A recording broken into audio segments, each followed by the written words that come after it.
Ang misteryosong buhay ni Ryzen, ang pinakamalakas na nilalang sa mundo ng Ghost Fighter. Gaano nga ba talaga kalakas si Ryzen? Ayon sa alamat, siya ay isa sa pinakamalalakas na nilalang sa buong mundo ng mga dragon. Halos wala siyang kapantay pagdating sa lakas at kakayahan. Sa panahong iyon, itinuturing si Ryzen bilang pinakamalakas sa lahat. Ngunit sa hindi inaasahang pagkakataon, bigla siyang tumigil sa pakikipaglaban at unti-unting hamina. Sa video na ito, ating susuriin ang misteryosong buhay at pinagmulan ni Ryzen. Malalaman din natin ang kanyang pinanggalingan upang mas maunawaan kung gaano siya kalakas noon. Ngunit bago tayo magpatuloy, iniimbitahan namin kayong e-subscribe ang aking YouTube channel at e-like, e-share ang aming mga video, para sa mas marami pang anime content tulad nito. Maaari rin kayong mag-comment ng inyong mga tanong o suhestyon at sisikapin naming sagutin ang mga ito. Maraming salamat sa patuloy ninyong suporta, mga ka-hunters. Si Ryzen ay isang purong masuko na may dugong demonyo, samantalang ang kanyang direktang inapo na si Eugene ay isang half-human, half-demon masuko na isinilang mula sa isang tao.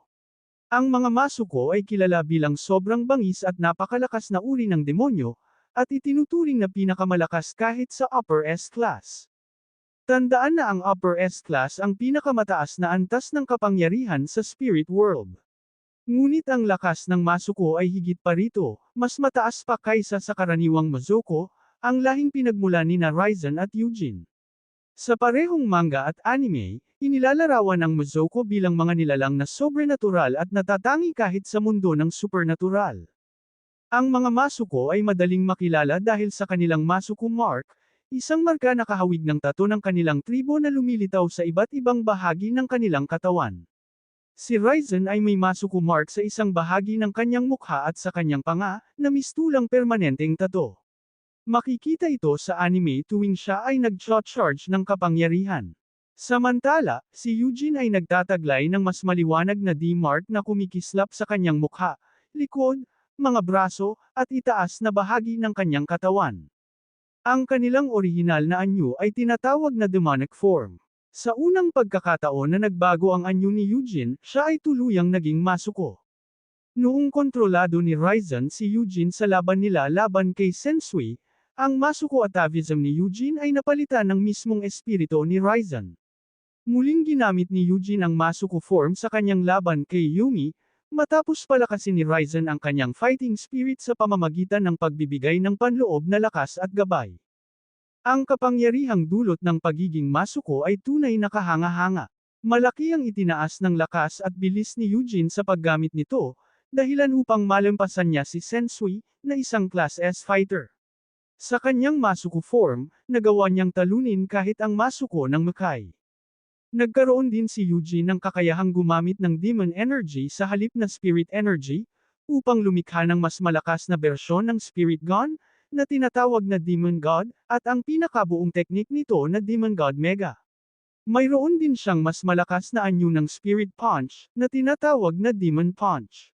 Gayunpaman, kung ikukumpara sa isang buong dugong masuko tulad ni Ryzen, mas malakas pa rin ang epekto ng kanyang kapangyarihan. May posibilidad din na nagagamit ni Ryzen ang kapangyarihan ng sibat noong kinokontrol niya ang katawan ni Eugene. Sa pagkakataong iyon, nakita nating nabasag ng mga sibat ang Spirit Gun at Spirit Punch ni Eugene, isang bagay na hindi pa nangyayari noon. Ipinapahiwatig nito na ang kakayahang iyon ay kay Ryzen at hindi kay Eugene. May malalim ding kahulugan ang pangalan ni Ryzen, ang Rai ay nangangahulugang kidlat, habang ang Zen ay meditasyon. Isa sa kanyang mga kakayahan ay ang Energy Cutter. Sa unang pagkikita nila ni Eugene, ipinakita ni Ryzen ang kakayahan niyang lumikha ng talim na gawa sa purong enerhiya, na kaya niyang kontrolin sa isang galaw lamang. Kaya rin niyang manakit mula sa malayo gamit ang kanyang mga kuko, at kahit isang casual na atake lamang, ayon kay Ryzen, ay sapat na upang mag-iwan ng malalim na sugat sa dibdib ni Yusuke Urameshi.